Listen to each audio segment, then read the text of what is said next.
This here is my Yamaha CP300 stage piano, and the reason I'm selling this is because I have bought the Yamaha CP4 stage piano, which is the upgrade, so a few better sounds, a bit lighter than this one. The reason it's lighter is that this has onboard speakers, whereas the CP4 doesn't. So this weighs in at about 60 pounds, or the equivalent weight in kilograms. And as I use it a lot for gigs, I just don't want to carry it around anymore. Because it's gigged a lot, you can see it's been about gig for 7 years now, maybe about 50, 60, maybe more gigs. You see there, a few scratches and things. That's from a music stand being left on top of it in the car. A few other ones you'll see here and there, a few dings. It is all cosmetic, so everything actually works. You can see the keys are all nice and clean. If I play up the keyboard, you'll see that everything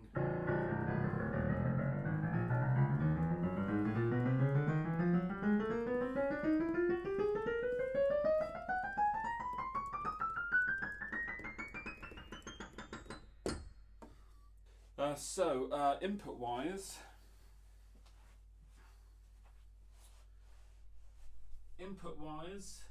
On the back here we have inputs and outputs, so those are all unbalanced, just standard 3/4 inch jacks. I've never used the input, but I presume it's to play stuff out through these speakers, so if you've got CD or something, you can play it through and play along with it. The output would just go out to an amp or whatever. Then you've got balanced outputs as well. Those are the ones that I use using XLR. You've got MIDI if you need to play through a sound module or to a sequencer, anything like that. USB I've never used. I presume that's similar, or it might be for doing firmware updates or I don't know, things like that. There's obviously more information on this on the Yamaha website, because this is still a current machine. You can still buy this new, but why would you when you get this one second hand? And then there's assignable foot pedals as well. So you've got the sustain pedal, which is the only one I use, sostenuto, which is the practice pedal, and then the soft pedal, the unicorder, and auxiliary one, which I don't know anything about. And over there's the power socket. Okay, when you first switch it on, you have to wait for a minute, and then it suddenly clicks into life with Grand Piano 1 in place.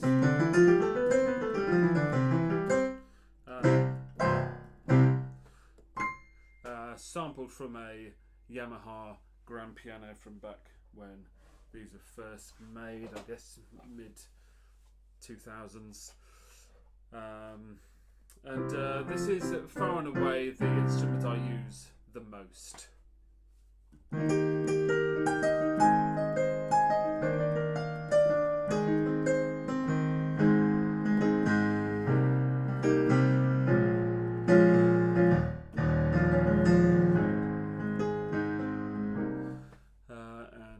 Etc.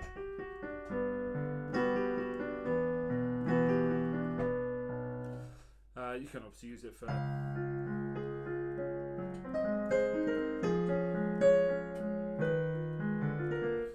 normal classical music.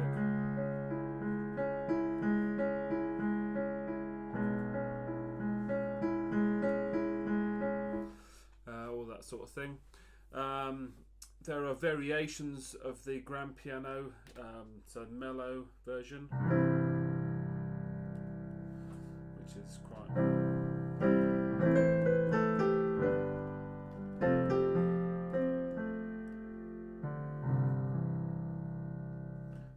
nice. Rock piano.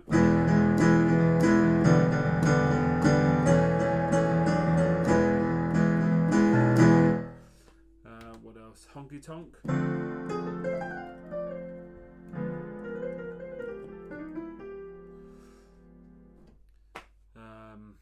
And then back to the grand piano. There's all these other ones. There's a second grand piano that's slightly brighter. I suspect that's an upright sampled rather than the broader sounding grand. A mono piano which doesn't differentiate between speakers. With these, that's much more in the left hand, and that's much more in the right hand. Whereas with the mono, the sound is all very central. Electric pianos, I mean, whoever uses these things.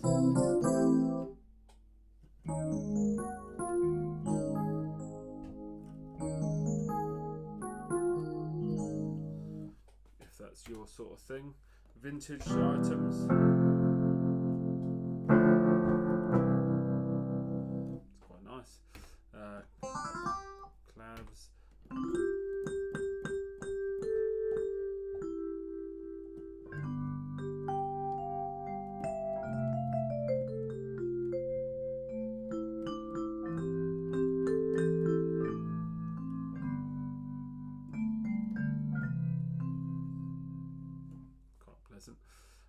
Organs, so this is one I use quite a bit if I'm in a band and I don't want too much piano going on,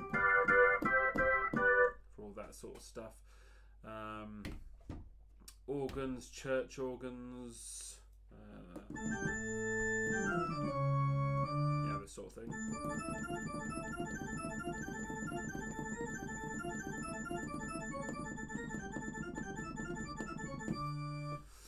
Harpsichord.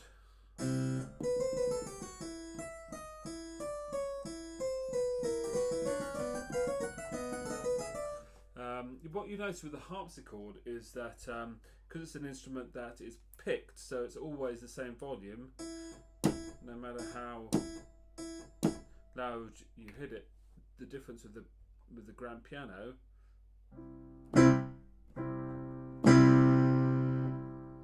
you get quite a big variation in sound.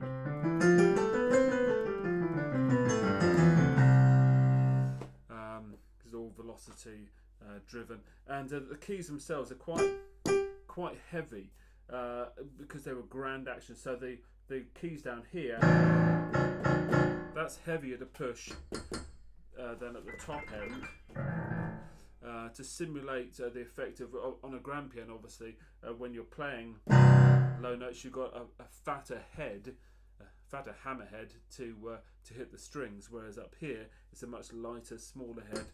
So you can feel the difference in it, but it's good.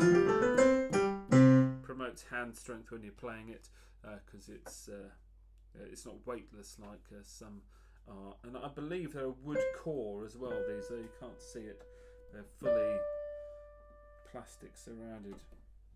I might be wrong. You can check that out on the Yamaha website, I'm sure. So other things, you've got strings.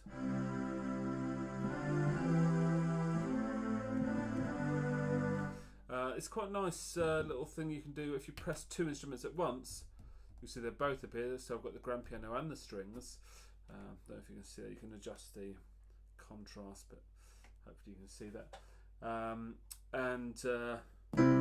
So you've got the piano and the string sound there, and you can alter the amount in the zone area.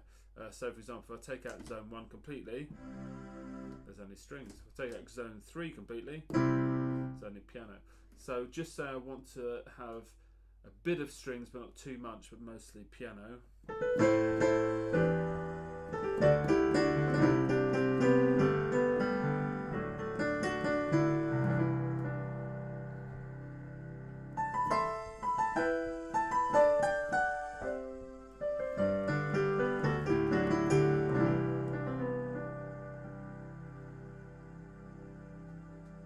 Quite a nice handy little effect to have, and you can do similar with pads and things like that. So there's quite a nice one here. Hear that in the background.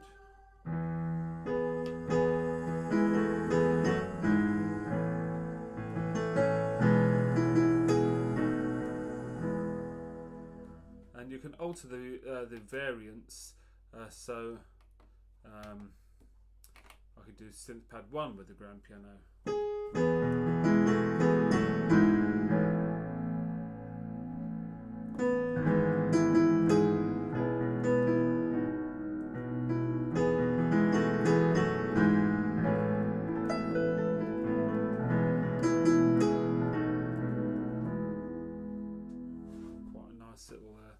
effects. You've got guitars.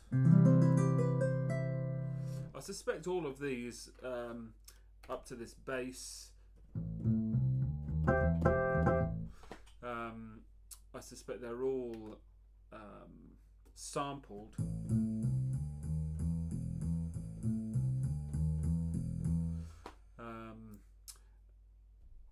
Whereas once we get into this one, the XG area, I suspect that they're not sampled, but they're made sounds using waves rather than actual captured audio. Interesting thing here. So with the bass, obviously up here, that's not a great bass sound. You can split the keyboard, press the split, and then press your higher instrument, and you've got on here grand piano on top of wood bass. So you've got the bass here and the piano here, and the piano goes down to that point there. Now just say we wanted the piano to only go down to C, we can press the split, hold it down, set the split point to B2, and at that point that's your highest wood bass, and then you've got piano after that.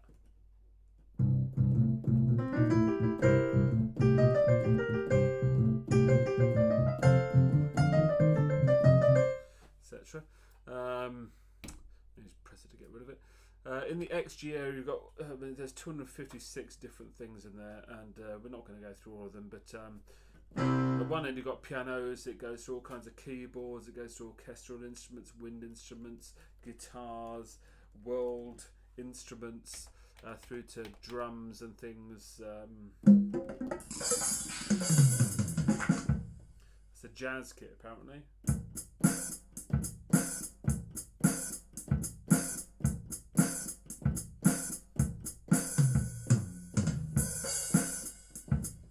Drummer, I mean, you might use that for something. And if you want to know all the sounds that are in there, lots of stuff. Machine guns, cars, trains, telephones, birds, all kinds of. There was a dog just there, thunder, lightning, all kinds of. Don't know if you can hear lightning, but all kinds of stuff in there. There was a bird tweet. It's creepy, but you know, it's a sound, and. Children like playing with all that sort of stuff. That's the thing they tend to first go for, especially like gunshots.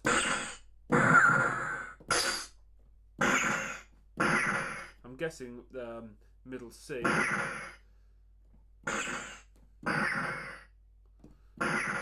is probably the point at which they sample, and then everything else is just a sped up or slowed down version of it. So that's all those ones. Other things we've got reverb and chorus. So there's a normal piano. You see the sound dies quite quickly. You get a bit of room because of these, because these are capturing some of the room as well. But if I put the reverb on, see it holds a little. So you probably notice the difference with the organ. So here is a church organ. Cut off quickly, but if I do it with reverb, get that little bit of almost a churchy reverb going on. A chorus is the effect that makes it sound like you've got lots of instruments playing at the same time, kind of.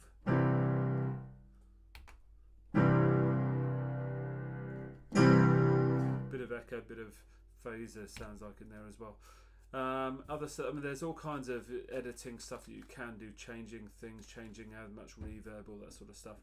I've never touched any of it, but it'll all be there in the manual, which you can get online because they still make this instrument. You still get this new, but why would you when you get this one second hand at a fraction of the cost? Got a clicker where you can set the tempo here to whatever you want it to be. Demos, I'm not going to do them. Stuff where you can record songs. I've never used any of that, but I'm sure that's also all in the manual. Record and stop and all that sort of thing. You've got a master equalizer, so if I put it all the way up, it's quite loud. Quite muffled because that's just low here, low mid.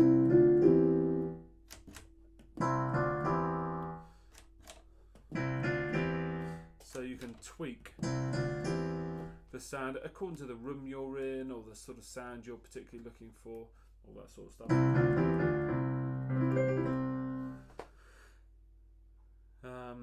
What else? You've got master volume control.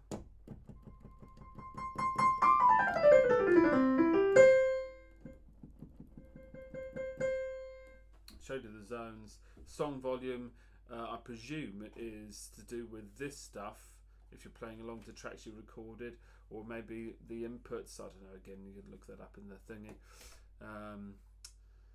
I think that's pretty much everything I can think of. We've got pitch bend as well. Again, I think that's mostly for children. You might want to use it for a guitar solo, if for some reason you're doing a guitar solo on a keyboard. But for the most part, I just use it as a piano. As I said, there's a bit you can probably see now more clearly that cosmetic damage, but as hopefully you can see, it is entirely cosmetic. The only slightly odd thing is this key is occasionally stiff. Today it's perfect. Occasionally, if you catch it at just the wrong angle, it's like it tilts slightly and gets a little bit. I mean, it's never not played. It just sometimes you'll be playing a song and you go, oh, that felt a bit funny, and then it'll just reset itself. So maybe there's something stuck in there. After 7 years, who knows what is in this key bed. There are screws, you can probably get into it. I'm not going to. So that is the Yamaha CP300, which can be yours. It's even got a music stand and a stand that it sits on. And that's that.